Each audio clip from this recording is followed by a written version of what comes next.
হয় মই কিৰণ দাস মহলৰ সম্পাদক মোৰ মেল এখন শিশু আলোচনী হয় শিশুসকলৰ মানসিক নৈতিক বৌদ্ধিক বিকাশৰ কাৰণে এই আলোচনীখনৰ জন্ম হৈছিলে আৰু মোৰ মেল আলোচনী তাত আমি শিশুসকলক লেখাৰ কাৰণে উৎসাহ দিওঁ তেওঁলোকে বিভিন্ন ধৰণৰ কবিতা গল্প প্ৰবন্ধ আদি লিখে তাৰোপৰি শিশু সাহিত্যিকসকলেও তেওঁলোকে শিশুসকলৰ উপযোগী বিভিন্ন ধৰণৰ লেখা লিখে আৰু আমি যোৱা বছৰ জুলাই মাহত এই মোৰ মেলৰ উন্মোচন হৈছিলে আৰু সময় বাগৰি বাগৰি আজি 2 বছৰ হ'ল 2 বছৰ ভৰিছে আজি 2 বছৰ পঞ্চমন পাক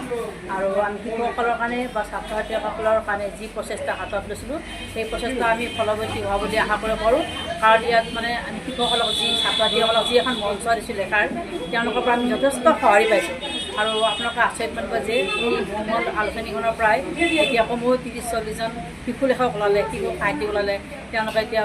শুদ্ধই ভুলে শুদ্ধই তেওঁলোকে লিখিবলৈ চেষ্টা কৰে কবিতা গল্প প্ৰবন্ধ আৰু সেইবোৰ আমি চাই দিওঁ অকণমান গতিকে তেওঁলোকে যেতিয়া ছপা আখৰত তেওঁলোকে লেখাবিলাক খুব ভাল পায় খুব আনন্দ পায় আৰু তেওঁলোকক মই উৎসাহিত হয় আৰু তেওঁলোকে এতিয়া এনেদৰে লিখি আছে প্ৰতিটো সংগতে তেওঁ মোলৈ লিখি লেখাবিলাক পঠাই থাকে মই লিখিবলৈ চেষ্টা কৰোঁ আৰু গতিকে এই কামটো মই যথেষ্ট উৎসাহী যথেষ্ট খুব ভাল পাইছোঁ শিকি আছোঁ কাৰণ ছাত্ৰ ছাত্ৰীসকলক মই তেওঁলোকক মই আগুৱাই নিবলৈ কিছু হ'লেও সক্ষম হৈছোঁ আৰু যিহেতু আমাৰ অসমীয়া ভাষা সংস্কৃতি নহ'লে আমাৰ জাতীয়তা কেতিয়াও স্বকীয়তা থকা জাতীয়তা মূৰ দাঙি উঠিব নোৱাৰে গতিকে আমাৰ ল'ৰা ছোৱালীক যে এই অসমীয়াতে এখন লেখাৰ কাৰণে যে এখন মঞ্চ দিব পাৰিছোঁ তেওঁক উৎসাহিত কৰিব পাৰিছোঁ তাৰ কাৰণে মই সুখী আৰু মোৰ প্ৰচেষ্টা ভৱিষ্যতে থাকিব তেওঁলোকক আৰু বিভিন্ন ধৰণৰ আমি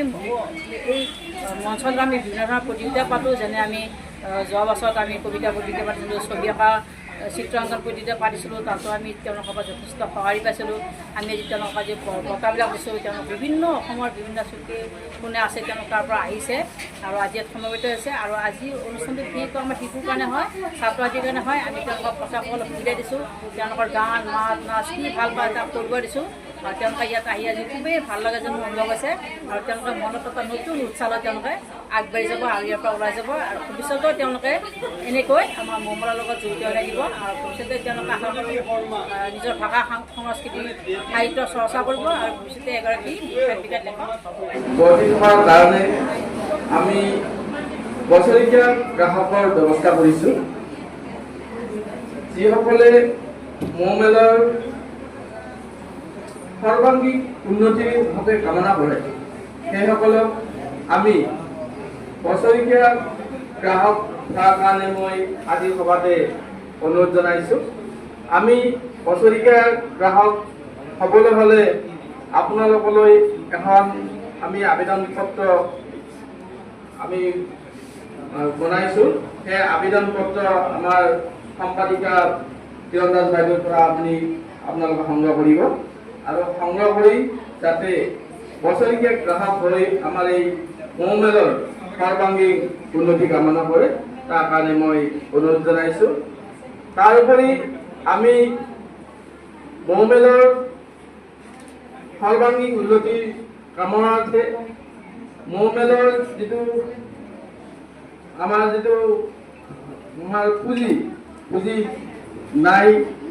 আমি সুন্দৰ ঘৰত এতিয়াও আছোঁ যিখিনি আমাৰ এই পুঁজি চলি আছে সেই পুঁজিখিনি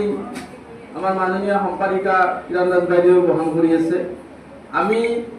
মোৰ মেলৰ কাৰণে আজীৱন সফল ব্যৱস্থা কৰিছোঁ যিসকল সাহিত্যপ্ৰেমী ৰাইজে আমাৰ এই মোৰ মেলৰ আজীৱন সফল হ'ব বিচাৰে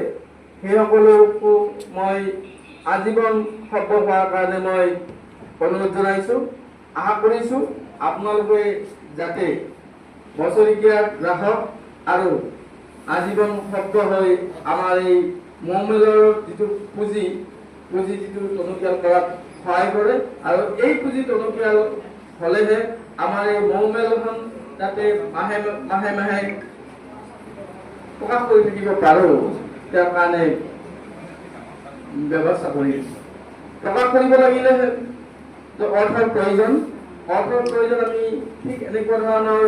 ব্যৱস্থা কৰি কিনে আমি ব্যৱস্থা কৰি আছোঁ অতি সুখৰ খবৰ আমাৰ এই মোৰ মেললৈ অসমৰ বহু স্থিতপ্ৰজ্ঞ সাহিত্যিকে আমালৈ ফোন কৰিছে যে মোৰ মেল ভাল পাইছে মোৰ মেলৰ তেওঁলোকেও বছৰেকীয়া গ্ৰাহক আজীৱন সভ্য হ'ব বিচাৰিছে। আমি তেখেতসকলকো খুব কম দিনৰ ভিতৰতে আজীৱন সভ্য আৰু বছৰীয়া গ্ৰাহক আমি কৰিম। আমাৰ অসম বিধানসভাৰ মাননীয় মন্ত্ৰী যোগেন মহন ডাঙৰীয়া সমন্বিত মন্ত্ৰী আছে, বিধায়ক আছে, তেখেতসকলকো আমি এই মৌমেল আমি অৰ্পণ কৰিছোঁ। তেখেতসকলেও আমাৰ এই মৌমেলৰ বছৰীয়া গ্ৰাহক আৰু আজীৱন সভ্য হোৱাৰ কাৰণে আমাক এটা আশ্বাস দিছে। গতিকে মোৰ এই কথা সলগত কৰি আপোনালোকক মই পুনৰ অনুৰোধ জনাইছোঁ, আপোনালোকে যাতে মৌমেলৰ বছৰীয়া গ্ৰাহক আৰু আজীৱন সভ্য হয়, এই মই আজিৰ এই বাৰ্ষিক সভাত মই এইটো বাৰ্তা দিলোঁ। আৰু এই বঁটা বিতৰণী সভাত যিসকলে বঁটা গ্ৰহণ কৰিলে সেইসকলকো মই ধন্যবাদ জ্ঞাপন কৰিলোঁ। আৰু যিসকলে ইয়াতে নৃত্য পৰিৱেশন কৰি আমাৰ এই সভাখনৰ উৎসৱ বৃদ্ধি কৰিলে সেইসকলকো মই মোৰ ফালৰ পৰা আন্তৰিক ধন্যবাদ জ্ঞাপন কৰি মোৰ এই ভাষণ সামৰণি মাৰিছোঁ। নমস্কাৰ জনাইছোঁ। সময় একেবাৰে কমি গৈছে আৰু হঠাতে বাইদেৱে গান গাব গৈছে, আচলতে কোনো প্ৰস্তুতি নাই, তথাপি এফাঁকি গাই দিম সময়ৰ প্ৰতি লক্ষ্য ৰাখি। সকলোকে পুনৰবাৰ নমস্কাৰ জনাইছোঁ। কিৰণ বাইদেউক ধন্যবাদ জনাইছোঁ মাতি দিয়াৰ কাৰণে। মই অকণমান গুণগুণাই দিম, মাত্ৰ এটা ভিডিঅ' গাম বুলি ভাবিছোঁ, গোৱালপৰীয়া লোকগীতৰ এটা কবি। হস্তির কন্যা হস্তির কন্যা বামনের নারী,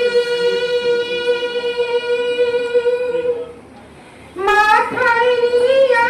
কান কলসি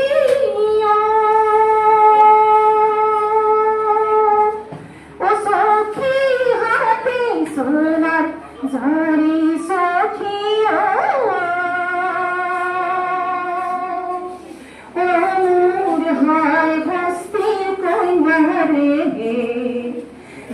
যেদিন নাও ধরি শিকারে যায় নারীর মন কাঁদিয়া রয় রে।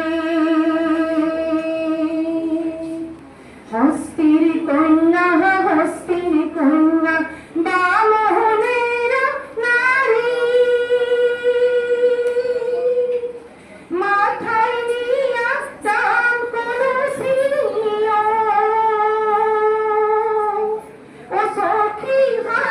সোনার ঝাড়ি সখী হায় হস্তির কন্যা রে, যেদিন নাও ধরি শিকারে যায় নারীর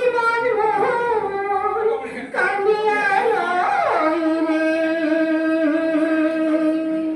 ধন্যবাদ জানাইছোঁ।